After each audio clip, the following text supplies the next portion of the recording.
Hi friends, എല്ലാവർക്കും നമസ്കാരം. സുഹൃത്തുക്കളെ, നമ്മൾ ഇന്ന് നമ്മുടെ വീഡിയോയിൽ ഇന്ത്യ ഇറാനിൽ നമ്മൾ ഒരു പോർട്ട് എടുത്ത് ഓപ്പറേറ്റ് ചെയ്യുന്നുണ്ടായിരുന്നു, ചബഹാർ പോർട്ട് എന്ന് പറഞ്ഞിട്ട്. അത് നമുക്ക് എല്ലാവർക്കും അറിയാവുന്നതാണ്. അതിൻ്റെ ഇമ്പോർട്ടൻസ് വളരെ കൂടുതലാണ് ഇന്ത്യയെ സംബന്ധിച്ചാണല്ലോ. അത് ഇന്ത്യയെ സംബന്ധിച്ച് വലിയൊരു സ്ട്രാറ്റജിക്കായിട്ടുള്ളൊരു മൂവായിരുന്നു ശരിക്കും പറഞ്ഞു കഴിഞ്ഞാൽ. അപ്പോൾ ഇന്ത്യയും ഇറാനും തമ്മിലുള്ള ബന്ധങ്ങൾ അത്രയ്ക്ക്, കാരണം ഇന്ത്യയെ ട്രസ്റ്റ് ചെയ്യുന്നതുകൊണ്ടും അല്ലെങ്കിൽ ഇന്ത്യയുടെ ഇക്കണോമിക് കേപ്പബിലിറ്റിയിലുള്ള വിശ്വാസം കൊണ്ടൊക്കെ ആയിരിക്കുമല്ലോ തീർച്ചയായിട്ടും ചൈനയ്ക്ക് ആ പോർട്ട് കൊടുക്കാതെ. കാരണം ചൈന ഇറാനും തമ്മിലുള്ള ബന്ധം കണക്കിലെടുക്കുകയാണെങ്കിൽ തീർച്ചയായിട്ടും അത് വളരെ ഒരു ബാലൻസിങ് അല്ലെങ്കിൽ ഒരു ഫോറിൻ പോളിസി അല്ലെങ്കിൽ ജിയോ പൊളിറ്റിക്സിൻ്റെ കൂടെ ഒരു ഉദാഹരണമായിട്ട് നമുക്ക് കാണാൻ സാധിക്കത്തുള്ളൂ. അപ്പോൾ ചബഹർ പോർട്ട് നമുക്ക് അത് എന്നുവെച്ചാൽ പോർട്ട് ഓൾറെഡി ഉണ്ട്, അതിനെ ബിൽഡ് ചെയ്യുക, അതിനെ ഡെവലപ്പ് ചെയ്യുക, ലീസിലെടുക്കുന്നതൊക്കെ നമ്മൾ പോലെയാണ്. അപ്പോൾ ഇന്ത്യയെ സംബന്ധിച്ച് അത് വളരെ ഇമ്പോർട്ടൻ്റ് ആണെന്ന് പറയാൻ കാരണം, നമുക്ക് പറഞ്ഞ് ഈ ഇന്ത്യയുടെ ഈ ഡെവലപ്മെൻറ്റ്സ് നമ്മൾ വെറുതെ നമുക്ക് ഇന്ത്യ ഇക്കണോമിക് പവർ ആവുകയോ അല്ലെങ്കിൽ ഒരു സാമ്പത്തിക ശക്തിയാവുകയോ ഇന്ത്യ വളരുകയോ അങ്ങനെയല്ല നമുക്കതിനെ. കാരണം അതിനൊക്കെ ഒത്തിരി ഘടകങ്ങളുണ്ട് ഒരു രാജ്യത്തിൻ്റെ സാമ്പത്തികമായിട്ടുള്ള വളർച്ചയ്ക്ക്. ഇപ്പം രാജ്യത്തിനകത്തുള്ള കാര്യം മാത്രമല്ല, നമ്മുടെ എക്സ്റ്റേണലായിട്ടുള്ള കാര്യങ്ങളും നമുക്ക് വളരെ ഇമ്പോർട്ടൻ്റ് ആണ്. ഇപ്പോൾ ഇന്ത്യയെ സംബന്ധിച്ച് നമ്മൾ സ്വാതന്ത്ര്യം ലഭിച്ചു എന്നൊക്കെ പറയുന്ന ഒരു കാലഘട്ടത്തിൽ പാകിസ്ഥാനെ ഉണ്ടാക്കി നമുക്ക് വലിയൊരു വിലങ്ങുതടിയായിട്ട് നമ്മുടെ മുമ്പിൽ ശരിക്കും പറഞ്ഞാൽ അതൊരു സ്റ്റംബ്ലിംഗ് ബ്ലോക്ക് എന്ന് നമുക്ക് പറയാൻ പറ്റും ഇന്ത്യയെ സംബന്ധിച്ച്. എന്നുവെച്ചാൽ വളരെ തന്ത്രപ്രധാനമായിട്ടുള്ള മിഡിൽ ഈസ്റ്റ്, സെൻട്രൽ ഏഷ്യ, ഈ പറഞ്ഞ രാജ്യമല്ല, ഈ പറഞ്ഞൊരു ഭൂപ്രദേശത്തൊക്കെ നമുക്ക് ഉള്ള എൻട്രി എന്നേക്കുമായിട്ട് നമുക്ക് ഇല്ലാതാക്കുന്ന അല്ലെങ്കിൽ ഇല്ലാതാക്കിയൊരു പ്രോസസ്സാണ് നമ്മുടെ ഇന്ത്യ ഡിവിഷൻ എന്ന് പറയുന്നത്. അതോടുകൂടി നമ്മുടെ എല്ലാ സ്കോപ്പും നമ്മുടെ ഹോപ്പും നഷ്ടപ്പെട്ടു ശരിക്കും പറഞ്ഞു കഴിഞ്ഞാൽ. അല്ല, പാകിസ്ഥാന് നമ്മൾ പുറമേ നമ്മളെ പറഞ്ഞ് കേൾപ്പിച്ചിട്ടുള്ള കഥകളും സംഭവങ്ങളൊന്നുമല്ല. കാരണം അതിൻ്റെ പിന്നിൽ ജിയോ പൊളിറ്റിക്കലായിട്ടുള്ള തന്ത്രമാണ് ശരിക്കും പറഞ്ഞുള്ളത്. എന്നുവെച്ചാൽ അന്ന് നമ്മൾ പറഞ്ഞ ബ്രിട്ടീഷ് സാമ്രാജ്യം, ഇപ്പോൾ ബ്രിട്ടീഷ് സാമ്രാജ്യം ഇല്ല, പക്ഷേ സാമ്രാജ്യമുണ്ട്, സാമ്രാജ്യ ശക്തികളുണ്ട്, വേറെ രീതിയിലാണെന്നേ ഉള്ളൂ. കാരണം ഇത് കാലം മുമ്പോട്ട് പോകുന്നതോറും അതിൻ്റെ രൂപവും ഭാവവും ഒക്കെ മാറുന്നേ ഉള്ളൂ. പക്ഷേ ലക്ഷ്യങ്ങളെല്ലാം ഒന്ന് തന്നെ. ഓക്കെ, അത് വേറൊരു വിഷയം. അപ്പോൾ അവരന്ന് ഇന്ത്യ ഒരിക്കലും വലിയൊരു ശക്തിയായി മാറരുത്. ഇപ്പോൾ നമുക്കൊരു അൺഡിവൈഡഡ് ഇന്ത്യ, ഇപ്പോൾ ഞാൻ നേരത്തെയുള്ള വീഡിയോയിൽ ഞാൻ പറഞ്ഞിട്ടുണ്ട്. അപ്പോൾ ഇന്ത്യ ഡിവൈഡ് ചെയ്യപ്പെട്ടില്ല എന്നിരിക്കട്ടെ, എന്നുവെച്ചാൽ പാകിസ്ഥാനില്ല, ഇന്ത്യയായിട്ട് തന്നെ നിലനിൽക്കുകയായിരുന്നെങ്കിൽ തീർച്ചയായിട്ടും നമ്മൾ റീച്ച് എന്ന് പറഞ്ഞാൽ മിഡിൽ ഈസ്റ്റ്. ഇപ്പോൾ ഫോർ എക്സാമ്പിൾ പാകിസ്ഥാൻ്റെ നെയ്ബറാണ് ഈ ഇറാൻ. അപ്പം പാകിസ്ഥാൻ ഉണ്ടായില്ല, ഇന്ത്യയായിട്ട് തന്നെ നിലനിന്നെങ്കിൽ ഇന്ത്യയുടെ നെയ്ബറാണ് ഇറാൻ. അപ്പോൾ നമുക്കറിയാം ഇറാൻ്റെ പ്രത്യേകത നമുക്കറിയാം, ഓയിൽ റിച്ചാണ്, ഗ്യാസ് റിച്ചാണ്. അപ്പോൾ ഇന്ത്യയുടെ തൊട്ടടുത്ത നെയ്ബറിങ് ആയിട്ടുള്ള ഇറാനിൽ നിന്ന് നമുക്ക് റിസോഴ്സുകൾ നമ്മുടെ രാജ്യത്തേക്ക് കൊണ്ടുവരാൻ വളരെ എളുപ്പമായിരുന്നു നമുക്കത്. ഇന്ന് പക്ഷേ നമുക്കത് സാധിക്കത്തില്ല. ഇറാൻ നമ്മുടെ നെയ്ബറല്ല ശരിക്കും പറഞ്ഞു കഴിഞ്ഞാൽ. അതുപോലെ തന്നെ മറ്റ് മിഡിൽ ഈസ്റ്റ് റീജിയനിലേക്കൊക്കെ നമുക്ക് തീർച്ചയായിട്ടും ഇമ്മീഡിയറ്റ് ആക്സസ് നമുക്ക് ലഭിക്കുമായിരുന്നു. കാരണം പാകിസ്ഥാനോടുണ്ടല്ലോ, പിന്നെ അഫ്ഗാനിസ്ഥാനുള്ളത്. അപ്പോൾ പാകിസ്ഥാൻ നമുക്ക് ശരിക്കും പറഞ്ഞാൽ വലിയൊരു വിലങ്ങുതടിയാണ്. അപ്പോൾ പാകിസ്ഥാനെ നമ്മൾ ആശ്രയിക്കാതെ അഫ്ഗാനിസ്ഥാൻ വഴി മധ്യേഷ്യൻ സെൻട്രൽ ഏഷ്യൻ രാജ്യങ്ങളിലേക്കും അല്ലെങ്കിൽ ഈ പറഞ്ഞ മിഡിൽ ഈസ്റ്റിലേക്കൊക്കെ നമ്മൾ കൊമേഴ്സ്, ഈ ചരക്കുകൾ അല്ലെങ്കിൽ നമ്മുടെ ട്രേഡ് നടത്താൻ ഇന്ത്യ സഹായിക്കുന്ന അല്ലെങ്കിൽ അതിന് ഫെസിലിറ്റേറ്റ് ചെയ്യാൻ കഴിയുന്ന വലിയൊരു പ്രധാന കവാടമാണ്, ഒരു കൊറിഡോർ ശരിക്കും പറഞ്ഞാൽ ഈ പറഞ്ഞ ചബഹാർ തുറമുഖം എന്ന് പറയുന്നത്. അപ്പോൾ ഇന്ത്യക്ക് 2 പ്രോജക്റ്റുകളിൽ താല്പര്യമുണ്ട്. ഒന്ന് IMEC എന്ന് പറയും, അതായത് India middle east Europe economic കോറിഡോറാണ്. അത് ഇന്ത്യയുടെ മുംബൈ, ഗുജറാത്ത് പോർട്ട് വഴി UAE Jebel Ali, Saudi Arabia, Israel, Jordan, അതുവഴി യൂറോപ്പിലേക്ക്. ടർക്കിയെ നമ്മൾ മാറ്റി ഒഴിവാക്കിക്കൊണ്ട്, ടർക്കിക്ക് അത് യാതൊരു റോളുമില്ല. അപ്പോൾ അതിൻ്റെ വലിയൊരു ഇറിറ്റേഷൻ ടർക്കിക്കുണ്ട്. അത് ഒരു സൈഡിൽ, മറു സൈഡിൽ ഇറാൻ വഴി നമ്മുടെ ചബഹർ പോർട്ട് വഴി അതിനെ ഈ ഇൻ്റർനാഷണൽ നോർത്ത് സൗത്ത് INSTC എന്നാണ് പറയുന്നത്, international north south transport corridor എന്നാണ് പറയുന്നത്. അതിനകത്തിൽ ഇറാനും ചൈനയില്ല, ഇറാനും റഷ്യയും ആണ് അതിൽ പ്രധാന പങ്ക് വഹിക്കുന്നത്. അപ്പോൾ ഇന്ത്യ ഇറാൻ വഴി റഷ്യനകത്തിൽ പങ്കാളിയാണ്. അത് ഈ പറഞ്ഞ യൂറോപ്പിലേക്ക് കണക്ടിവിറ്റി ഉള്ള ഉണ്ടാക്കിയെടുക്കാൻ പ്ലാൻ ചെയ്യുന്ന വലിയൊരു കോറിഡോറാണ്. അപ്പോൾ അവിടെയാണ് ചബഹർ പോർട്ടിൻ്റെ ഇമ്പോർട്ടൻസ് എന്ന് പറയുന്നത്. ഇപ്പോൾ ഗൾഫിലെ ഈ നടക്കുന്ന യുദ്ധങ്ങളൊക്കെ കാരണം ഇന്ത്യയുടെ ഈ രണ്ട് പ്രോജക്റ്റുള്ള ശരിക്കും പറഞ്ഞാൽ ഇന്ത്യയിലാണ് തുടക്കം. ശരിക്കും ചൈന, ടർക്കി, പാകിസ്ഥാനൊന്നും ഇതിനകത്തിലില്ല ശരിക്കും പറഞ്ഞു കഴിഞ്ഞാൽ. ചൈനയുടെ സീപെക്കിനെ അല്ലെങ്കിൽ അവരുടെ സിൽക്ക് റോഡിനെയൊക്കെ തന്നെ കോമ്പീറ്റ് ചെയ്യാൻ വേണ്ടിയാണ് ഈ പറഞ്ഞ ഈ കൊറിഡോർസ് അല്ലെങ്കിൽ ഈ പറഞ്ഞ കൊമേഴ്സ്യൽ റൂട്ടുകൾ ഉണ്ടാക്കുന്നതിന്. അപ്പോൾ ചബഹറിൻ്റെ പ്രത്യേകത ഇന്ത്യയെ സംബന്ധിച്ച് അതാണ്. അപ്പോൾ ഇത് നമ്മൾ പറയാൻ പോകുന്നത് ഇന്ത്യ തൽക്കാലമായിട്ട് ചബഹർ പോർട്ടിൻ്റെ നിയന്ത്രണം താൽക്കാലികമായിട്ട് ഇറാന് കൈമാറുകയാണെന്നാണ് നമുക്ക് അറിയാൻ സാധിക്കുന്നത്. അതിൻ്റെ കാരണം മറ്റൊന്നുമല്ല, അമേരിക്കയിൽ നിന്നുള്ള ഉപരോധം അല്ലെങ്കിൽ ഉപരോധത്തിൻ്റെ ഭീഷണി, സാങ്ഷൻ, അത് ഓൾറെഡി നമുക്ക് ഇളവുകളൊക്കെ തന്നിട്ടുണ്ടായിരുന്നു അമേരിക്ക. അപ്പോൾ ഏപ്രിലിൽ ഏകദേശം ആ ഇളവുകളൊക്കെ തീർന്നു. അപ്പോൾ വീണ്ടും അമേരിക്കയുടെ നിലപാട് എങ്ങനെയാണെന്ന് നമുക്കറിയത്തില്ല. സാങ്ഷൻ വന്നു കഴിഞ്ഞാൽ അത് ഇന്ത്യയെ ബാധിക്കുന്നൊരു വിഷയമായതുകൊണ്ട് തൽക്കാലം നമ്മൾ ഈ ചബഹർ പോർട്ടിൻ്റെ നിയന്ത്രണം ഇറാൻ അത് തിരിച്ചേൽപ്പിക്കുകയാണ്. അതിൻ്റെ പ്രധാന കാരണം നമ്മൾ പറഞ്ഞു, SBI, യൂണിയൻ ബാങ്ക് ഒക്കെ ഈ പ്രോജക്റ്റിനകത്തിൽ ഇൻവോൾവ് ചെയ്യുന്നുണ്ട്. അപ്പോൾ സാങ്ഷൻ വന്നു കഴിഞ്ഞാൽ ഈ ബാങ്കിനെയൊക്കെ അത് ബാധിക്കുകയും ബാങ്കിൻ്റെ മുകളിൽ സാങ്ഷൻസ് വരികയും, കാരണം ഇന്ത്യയെ സംബന്ധിച്ച് SBIക്ക് ഏറ്റവും ഇന്ത്യയിലെ ടോപ്പിൽ നിൽക്കുന്ന ബാങ്ക് ആയതുകൊണ്ട് അതിൻ്റെ ഓപ്പറേഷൻസിനെയൊക്കെ വളരെയധികം ബാധിക്കും. അതുപോലെ മറ്റ് സ്ഥാപനങ്ങളൊക്കെ തന്നെ. അപ്പോൾ ഇപ്പോൾ തന്നെ ഉപരോധങ്ങൾ പേടിച്ച് പല കപ്പൽ കമ്പനികളും ഈ ചബഹർ പോർട്ടിലേക്ക് കപ്പലുകൾ സർവീസ് നടത്തുന്നില്ല എന്നുള്ളതൊരു വിഷയമാണ്. അപ്പോൾ അതുകൊണ്ട് തീർച്ചയായിട്ടും ഏകദേശം അതിൻ്റെ ഓപ്പറേഷൻസ് വളരെ നെഗ്ലിജിബിളാണ് ചബഹർ പോർട്ടിൻ്റെ.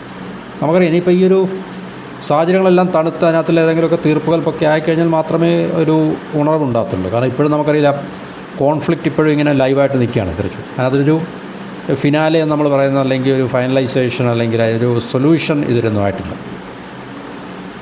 അപ്പോൾ ഈ ഒരു ചബഹർ പോർട്ടിലെ തുറമുഖത്തിലെ ഒരു ടെർമിനൽ, അതായത് ഷഹീദ് ബഹിഷ്തി എന്ന് പറഞ്ഞൊരു ടെർമിനലുണ്ട്. അപ്പോൾ അതിൻ്റെ ചുമതലയാണ് നമ്മൾ ഏറ്റെടുത്തിരുന്നത്. ആ ചുമതല തൽക്കാലം നമ്മൾ ഇറാനെ കൈമാറുകയാണ്. അപ്പോൾ അത് അമേരിക്കയുടെ ഭാഗത്തുനിന്ന് ഉണ്ടാകാൻ സാധ്യതയുള്ള ഉപരോധങ്ങളിൽ നിന്ന് ഇന്ത്യൻ ബാങ്കുകളെയും പ്രധാനപ്പെട്ട ബാങ്കുകളെയും മറ്റു സ്ഥാപനങ്ങളെയൊക്കെ തന്നെ സംരക്ഷിക്കുന്നതിൻ്റെ ഭാഗമായിട്ടാണ് ഈ നീക്കമെന്നാണ് നമുക്ക് റിപ്പോർട്ടുകൾ കൂടെ മനസ്സിലാക്കാൻ സാധിക്കുന്നത്. US ട്രഷറിയാണ് ഈ സാങ്ഷൻ ഏർപ്പെടുത്തുന്നത് ശരിക്കും പറഞ്ഞത്. അപ്പോൾ US ട്രഷറി ഡിപ്പാർട്ട്മെൻറ്റിൻ്റെ കീഴിലുള്ള office of foreign asset control, OFAC എന്ന് പറയും, വളരെ പവർഫുള്ളായിട്ടുള്ള ഇൻസ്റ്റിറ്റ്യൂഷൻസാണ്. അപ്പോൾ അവർ നമുക്ക് അനുവദിച്ചിരുന്ന ഉപരോധത്തിൻ്റെ ഇളവ് ഏപ്രിലിൽ അവസാനിച്ചിട്ടുണ്ട്. അപ്പോൾ അതുകൊണ്ട് പുതിയതായിട്ട് അവരുടെ നിലപാട് എന്താണെന്ന് അറിയത്തില്ല. ഒരു പക്ഷേ സാങ്ഷൻ അവർ ഏർപ്പെടുത്തുകയാണെങ്കിൽ നമുക്ക് വലിയ പ്രശ്നങ്ങളുണ്ടാക്കും. അപ്പോൾ അത് ഭയന്നാണ്, അല്ലെങ്കിൽ അതിലുള്ള ആശങ്ക കൊണ്ടാണ് ഇന്ത്യൻ ഗവൺമെൻറ് തൽക്കാലം ഈ പറഞ്ഞ പരിപാടി തിരിച്ച് ഇറാനെ ഏൽപ്പിക്കുക. തിരിച്ച് ഇറാനെ ഏൽപ്പിക്കുക എന്ന് പറയുമ്പോൾ നമ്മളതിനകത്ത് പൂർണ്ണമായിട്ടും പിന്മാറുന്നു എന്നുള്ളതല്ല നമുക്ക് മനസ്സിലാക്കേണ്ടത്. ഈ ഉപരോധങ്ങൾ പിൻവലിക്കുകയോ അല്ലെങ്കിൽ സാഹചര്യം നമുക്ക് അനുകൂലമൊക്കെ ആകുകയാണെങ്കിൽ തുറമുഖത്തിൻ്റെ നടത്തിപ്പ് വീണ്ടും ഏറ്റെടുക്കാൻ കഴിയുന്ന രീതിയിലാണ് വ്യവസ്ഥകൾ, പുതിയ കരാർ. ഇപ്പോൾ ഇത് നമ്മൾ തിരിച്ചു കൊടുക്കുമ്പോൾ കരാറുണ്ടാകും അതിൽ. അപ്പോൾ ആ കരാറിനകത്തിൽ തീർച്ചയായിട്ടും ഇന്ത്യ തിരിച്ചു വരും. എപ്പോഴേ ഉപരോധത്തിനകത്തിൽ വലിയ കുഴപ്പമൊന്നും നമുക്കെതിരെ ഉപരോധമില്ല എന്ന് നമുക്ക് പൂർണ്ണമായിട്ടും ഉറപ്പ് കിട്ടുകയാണെങ്കിൽ, അതുപോലെ തന്നെ സാഹചര്യങ്ങൾ പൊതുവെ ഒന്ന് കലങ്ങിത്തെളിഞ്ഞ് നമുക്കും ഈ ഇറാനുമായിട്ട് ട്രേഡ് നടത്തുന്നതിൽ കുഴപ്പമൊന്നുമില്ല എന്നുള്ളൊരു ജിയോ പൊളിറ്റിക്കൽ അന്തരീക്ഷം നിലനിൽക്കുകയാണെങ്കിൽ തിരിച്ച് ഇന്ത്യ വീണ്ടും ഇതിൻ്റെ നിയന്ത്രണം ഏറ്റെടുക്കും, അല്ലെങ്കിൽ ഏറ്റെടുക്കാനുള്ള സാധ്യതയുണ്ട് എന്നാണ് കരാറിനകത്തിൽ ഉൾപ്പെടുത്തിയിരിക്കുന്നത്. തീർച്ചയായിട്ടും ഇറാനെ സംബന്ധിച്ചും അത് വലിയൊരു അഡ്വാൻറ്റേജാണ്. കാരണം അവരുടെ രാജ്യത്തുള്ളൊരു പോർട്ടിനെ ഡെവലപ്പ് ചെയ്തെടുക്കുക. പോർട്ടിനെ ഡെവലപ്പ് ചെയ്യുക എന്ന് പറഞ്ഞാൽ ഇന്ത്യ ക്യാപിറ്റൽ ഇൻവെസ്റ്റ് ചെയ്യുന്നുണ്ട്, ടെക്നോളജിയും തീർച്ചയായിട്ടും ഉണ്ടാകും. അപ്പോൾ അത് ഇറാനെ സംബന്ധിച്ച് സാമ്പത്തികമായിട്ട് വളരെ ബുദ്ധിമുട്ട് നേരിടുന്ന സാങ്ഷൻസ് ഉള്ള ഒരു രാജ്യമെന്ന രീതിയിൽ അവരെ സംബന്ധിച്ച് വളരെ പ്രയോജനകരമാണ് ശരിക്കും പറഞ്ഞാൽ. ഇപ്പം നമ്മൾ പാകിസ്ഥാനിലെ ഗ്വാദാർ പോർട്ട് ചൈന എന്താണ് ചെയ്യുന്നത് അത് തന്നെയാണ് നമ്മൾ ഈ പറഞ്ഞ ചബഹാറുമായിട്ട് ബന്ധപ്പെട്ട മൊറോള്ള സെയിമാണ് ശരിക്കും പറഞ്ഞു കഴിഞ്ഞാൽ. ഗ്വാദാർ പോർട്ടുണ്ട്, അതിനവിടെ തുറമുഖമുണ്ട്, പക്ഷേ അതിനെ നവീകരിക്കുക, കൂടുതൽ മോഡേണൈസ് ചെയ്യുക എന്നൊക്കെയാണ് ചൈന ചെയ്തുകൊണ്ടിരിക്കുന്നത്. അതിനെ എക്സ്പാൻഡ് ചെയ്യുക. ഇപ്പോൾ ഈ ചബഹാർ പോർട്ടിൽ ഈ പറഞ്ഞൊരു ടെർമിനൽ നമ്മൾ അതാണ് ചെയ്തുകൊണ്ടിരിക്കുന്നത്. ഇപ്പോൾ നമ്മുടെ ബാങ്കുകൾക്ക് പ്രധാനമായിട്ടും SBI പോലുള്ള നമ്മുടെ ടോപ്പ് ബാങ്കിന്, യൂണിയൻ ബാങ്ക്, ഇതൊക്കെയാണ് അവർ ഫൈനാൻസ് ചെയ്തിട്ടുള്ളത്. ഈ പ്രോജക്റ്റിനെ ഫൈനാൻസ് ചെയ്യുന്ന ബാങ്കുകളായിരിക്കാം. അപ്പോൾ ഉപരോധം ഉണ്ടാകുകയാണെങ്കിൽ ഈ ബാങ്കുകളുടെ പ്രവർത്തനത്തെ അത് കാരണം ഈ ബാങ്കുകളുടെ മേലും അല്ലെങ്കിൽ ഇതിനകത്തിൽ ഏർപ്പെട്ടിരിക്കുന്ന എല്ലാ ഇൻസ്റ്റിറ്റ്യൂഷൻ കമ്പനികൾ, ഇപ്പോൾ ഫോർ എക്സാമ്പിൾ L&T ആണെന്നിരിക്കട്ടെ, അതിൻ്റെ പോർട്ടിൻ്റെ ഡെവലപ്മെൻറ്റ് ചെയ്യുന്നൊരു കമ്പനി, ഞാൻ ഉദാഹരണം പറയുകയാണ്. അപ്പം ഇതിനകത്തിൽ ഏർപ്പെടുന്ന എല്ലാ ഇൻസ്റ്റിറ്റ്യൂഷൻ, കോർപ്പറേഷൻസ് അല്ലെങ്കിൽ കമ്പനികളുടെ മേലും സ്ഥാപനങ്ങളുടെ മേലും ഉപരോധം വരും. അവർക്ക് പിന്നെ അന്താരാഷ്ട്ര തലത്തിൽ നമുക്കൊരു ഉപരോധം വന്നു കഴിഞ്ഞാൽ അന്താരാഷ്ട്രപരമായിട്ട് ഇൻ്റർനാഷണലി ഗ്ലോബലി അവർക്ക് യാതൊരു ട്രാൻസാക്ഷനും കച്ചവടവും മറ്റ് ഒന്നും തന്നെ സാധ്യമാകത്തില്ല. അപ്പോൾ അത് ഭയന്ന് അല്ലെങ്കിൽ അതിലുള്ള ആശങ്ക കൊണ്ടാണ് ഇന്ത്യ ഇപ്പോൾ തൽക്കാലം അതിനകത്തിൽ നിന്ന് പിന്മാറുന്നത്. State Bank of India, Union Bank of India തുടങ്ങിയ ബാങ്കുകൾ US-ൻ്റെ ഈ പറഞ്ഞ ഉപരോധം നേരിടുന്ന സാഹചര്യം ഒഴിവാക്കുക എന്നുള്ള ഉദ്ദേശത്തോടുകൂടിയാണ് നമ്മളിപ്പോൾ ചെയ്യുന്നത്. അപ്പോൾ ഈ വലിയ ബാങ്കുകളായിട്ടുള്ള SBI പോലുള്ള ബാങ്കുകൾക്ക് ഉപരോധം നേരിട്ട് കഴിഞ്ഞാൽ അന്താരാഷ്ട്ര പണമിടപാട് സംവിധാനം നമ്മൾ സ്വിഫ്റ്റ് ഉണ്ടല്ലോ, സ്വിഫ്റ്റിൽ നമ്മൾ കട്ട് ചെയ്താൽ പിന്നെ ഒരു രക്ഷയില്ല. ഇപ്പോൾ അമേരിക്ക മറ്റൊരു രാജ്യത്തിൻ്റെ മുകളിൽ സാങ്ഷൻ ഏർപ്പെടുത്തുക എന്ന് പറയുമ്പോൾ, ഇക്കണോമിക് സാങ്ഷൻ പ്രത്യേകിച്ച് ഏർപ്പെടുത്തുമ്പോൾ അവർ ഈ സ്വിഫ്റ്റുമായിട്ട്, എല്ലാ രാജ്യങ്ങളും സ്വിഫ്റ്റ് എന്ന് പറയുന്ന സംവിധാനമായിട്ട് അന്താരാഷ്ട്ര ഈ മണി എക്സ്ചേഞ്ച് അല്ലെങ്കിൽ ട്രാൻസ്ഫറിന് വേണ്ടി, കാരണം അതെല്ലാ രാജ്യത്തിൻ്റെയും അതായത് രാജ്യത്തിൻ്റെ കേന്ദ്ര സെൻട്രൽ ബാങ്കാണ്. ഇപ്പോൾ ഇന്ത്യയുടെ RBI എന്ന് പറയുന്ന പോലെ തന്നെ മറ്റ് രാജ്യങ്ങളിലെല്ലാം സെൻട്രൽ ബാങ്കാണ് ഈ സ്വിഫ്റ്റുമായിട്ട് അതിൻ്റെ അതോറിറ്റേറ്റീവ് ആയിട്ടുള്ള ബാങ്ക്. അപ്പോൾ അവരെ ഇതിനകത്തിൽ നിന്ന് ഡിറ്റാച്ച് ചെയ്ത് കഴിഞ്ഞാൽ, സ്വിഫ്റ്റിൽ നിന്ന് ഡിറ്റാച്ച് ചെയ്ത് കഴിഞ്ഞാൽ ആ രാജ്യത്തിന് അന്താരാഷ്ട്ര കച്ചവടങ്ങളൊന്നും, പ്രത്യേകിച്ച് ഡോളർ വിനിമയം അല്ല, ഇൻ്റർനാഷണൽ ട്രേഡും ഫൈനാൻഷ്യൽ ട്രാൻസാക്ഷൻസും, കാരണം ട്രേഡെല്ലാം നമ്മളൊക്കറിയാം ഈ സ്വിഫ്റ്റിൽ കൂടെയാണ് പോകുന്നത്, മനസ്സിലല്ലേ. അപ്പോൾ അത് വലിയ ബുദ്ധിമുട്ടുണ്ടാക്കി നോക്കുക രാജ്യത്തിന്. അപ്പോൾ അത് ഭയന്നിട്ടാണ് രാജ്യത്തിനും സ്ഥാപനങ്ങൾക്കും എല്ലാം തന്നെ. ഇപ്പോൾ ഇന്ത്യയുടെ വലിയ ബാങ്കുകളായിട്ടുള്ള SBIക്ക് ഉപരോധം നേരിട്ട് കഴിഞ്ഞാൽ സ്വിഫ്റ്റിൽ നിന്നും അവർക്ക് എന്താണ് പറയുന്നത്, ഡിറ്റാച്ച് ചെയ്യപ്പെടും, ഡീകപ്പിൾ ചെയ്യപ്പെടും. അപ്പോൾ അത് അത്രയും വലിയൊരു ബാങ്ക് നമുക്കറിയാം അതിൻ്റെ ഇമ്പോർട്ടൻസ്. അപ്പോൾ അത് അന്താരാഷ്ട്ര പണമിടപാടുകൾക്കും അല്ലെങ്കിൽ മറ്റുള്ള ട്രാൻസാക്ഷൻസിനൊന്നും പിന്നെ നമുക്ക് ഒരു രക്ഷയും ഇല്ല. അതുകൊണ്ട് ഇന്ത്യയുടെ സമ്പദ് വ്യവസ്ഥയൊക്കെ തന്നെ ഭയങ്കരമായിട്ട് പ്രതികൂലമായിട്ട് ബാധിക്കുന്ന കാര്യമാണ്.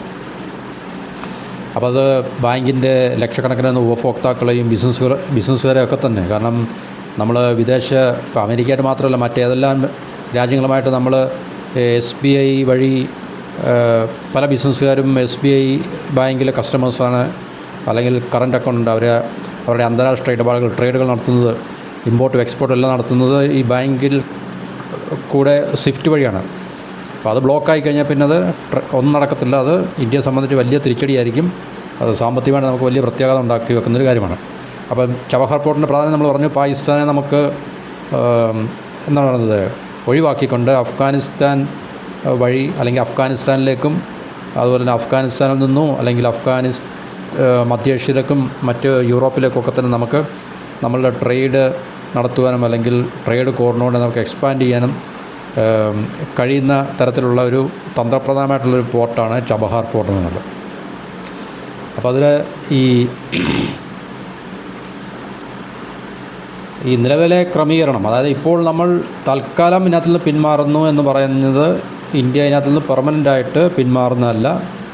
ഉപരോധം നിലനിൽക്കുന്ന സാഹചര്യത്തിൽ അല്ലെങ്കിൽ ഉപരോധത്തിനുള്ള ഇളവ് ഇനിയും നമുക്ക് അവർ അനുവദിച്ചു തന്നിട്ടില്ല. അപ്പോൾ അത് കൃത്യമായി അറിയുന്നത് വരെ നമുക്ക് തീർച്ചയായിട്ടും ഈ താൽക്കാലികമായിട്ടുള്ളൊരു നടപടി മാത്രമാണെന്നാണ് നമുക്ക് ഒഫീഷ്യലായിട്ട് തന്നെ നമുക്കിത് മനസ്സിലാക്കാൻ കഴിയുന്നത്. ഇപ്പോൾ 2016 ചബഹാർ പോർട്ടിൻ്റെ ഡെവലപ്മെൻറ്റിന് വേണ്ടി ഇന്ത്യ ഗവൺമെൻറ് $8.52 കോടി നിക്ഷേപവും $15 കോടി ക്രെഡിറ്റ് ലൈനും വാഗ്ദാനം ചെയ്തിട്ടുണ്ടായിരുന്നു. അപ്പോൾ ഇന്ത്യ ക്യാപിറ്റൽ മൂലധനം നിക്ഷേപിച്ചിട്ടാണ് നമ്മളതിനെ ഡെവലപ്പ് ചെയ്യുന്നത്. 2024 മെയ്യിൽ ഇറാൻ പോർട്സ് ആൻഡ് മാരിടൈം ഓർഗനൈസേഷനുമായിട്ട് ഇന്ത്യൻ പോർട്സ് ഗ്ലോബൽ ലിമിറ്റഡ് 10 വർഷത്തെ കരാറിൽ ഒപ്പുവെച്ചിട്ടുണ്ട്. തുറമുഖ പ്രവർത്തനങ്ങൾക്കായി ഏകദേശം $12 കോടി ഉപകരണങ്ങൾ നൽകാനും ഇന്ത്യ തീരുമാനിച്ചു. ഇതെല്ലാം ഈ ഉപകരണങ്ങൾ നമുക്കറിയാം, വളരെ ഹെവി മെഷീനറീസും ഒക്കെ തന്നെ ഇതിന് വേണ്ടിയുള്ളൂ. നമ്മൾ പൊതുവേ കാണുന്നതല്ല, പോർട്ടിൻ്റെ ഡെവലപ്മെൻറ്റും ഒക്കെ തന്നെ ഉള്ളൂ.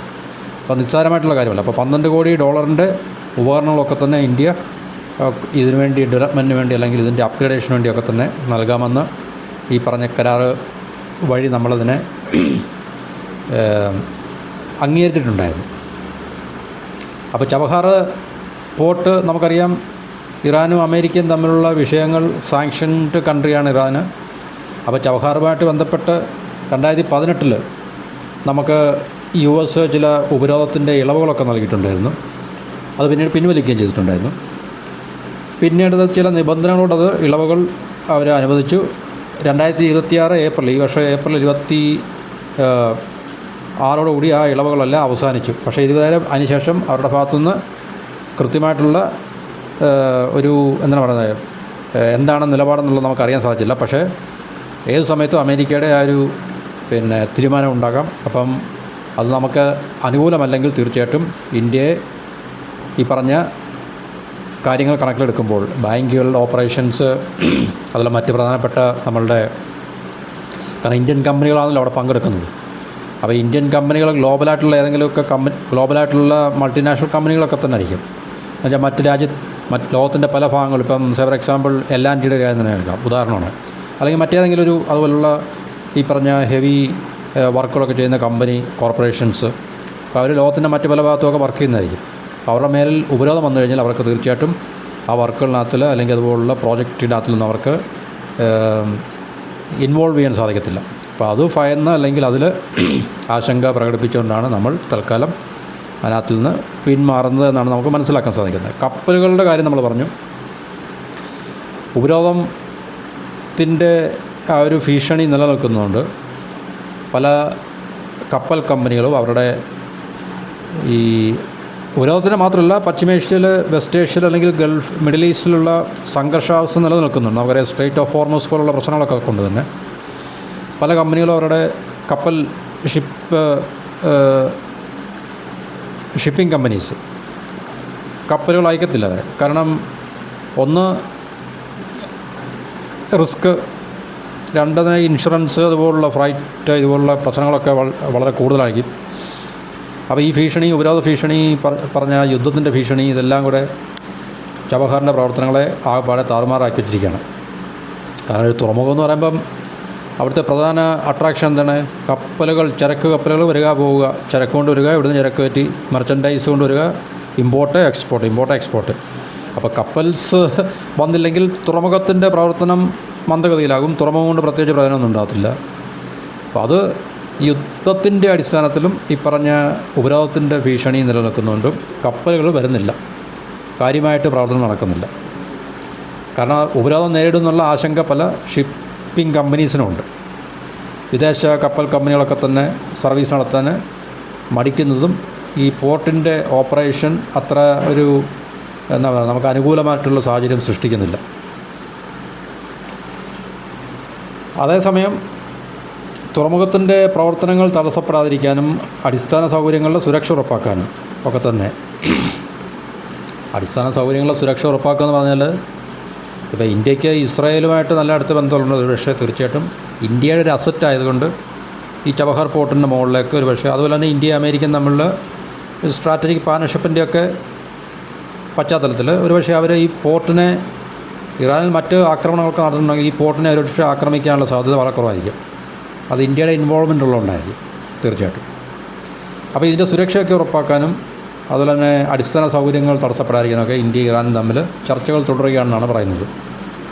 കേന്ദ്ര തുറമുഖ ഷിപ്പിംഗ് മന്ത്രാലയവും വിദേശകാര്യ മന്ത്രാലയവും ഇറാൻ്റെ അധികൃതരുമായിട്ട് നിരന്തരം ഇക്കാര്യത്തിൽ ബന്ധപ്പെടുന്നുണ്ട്.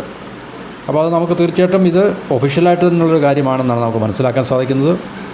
അപ്പോൾ ഇന്ത്യക്ക് തൽക്കാലം അവിടുത്തെ ഓപ്പറേഷൻസ് നിർത്തിവെച്ചിട്ട് അതിനകത്ത് നിന്ന് വിഡ്രോ ചെയ്യുക എന്നുള്ളത് മാത്രമേ ഉള്ളൂ ഇന്ത്യയുടെ മുമ്പിൽ ഇപ്പോഴൊരു ഓപ്ഷൻ.